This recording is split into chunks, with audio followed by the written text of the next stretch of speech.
So I spent the first 6 years of my life in Ghana, which everyone who's doing great things, all the doctors looked like me, all the politicians looked like me, they all spoke the same language I spoke. So coming back to America and starting first grade was when I was first introduced to the fact that I was different. Now I was the African in the class who couldn't speak English well.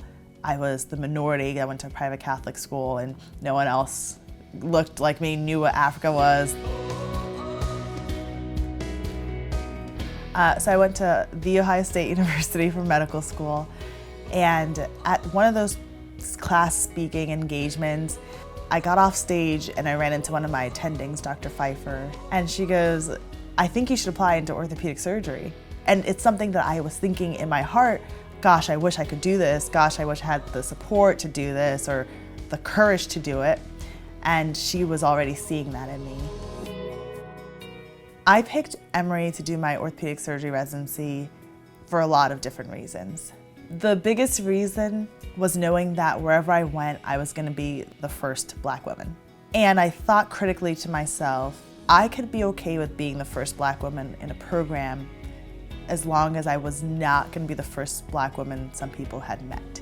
Atlanta is more diverse than you can never think.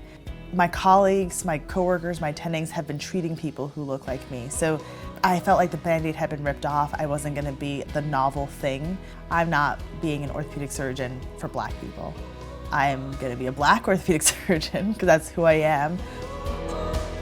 So you say the name Janice Bonsu and I just smile. She is a dynamo. She has worked against a system that has not helped her every step of the way, and she is going to be a powerhouse in orthopedics. In Ruth Jackson, we are actively working to promote and support and sponsor and mentor our minority colleagues. So I joined RJOS my final year in medical school, and I found a home in the education committee. The education committee is great because we try to provide different perspectives from surgeons who are women doing these really cool subspecialties, and then we give resources for how people can find their own mentorship, research opportunities, you name it.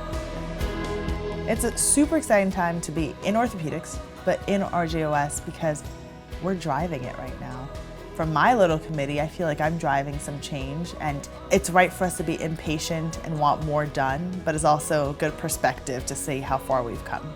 As we've seen in history, there's a chance of falling backwards if you let go of your speed. We can't rest on what we've achieved. Everyone's energized and excited to get to work.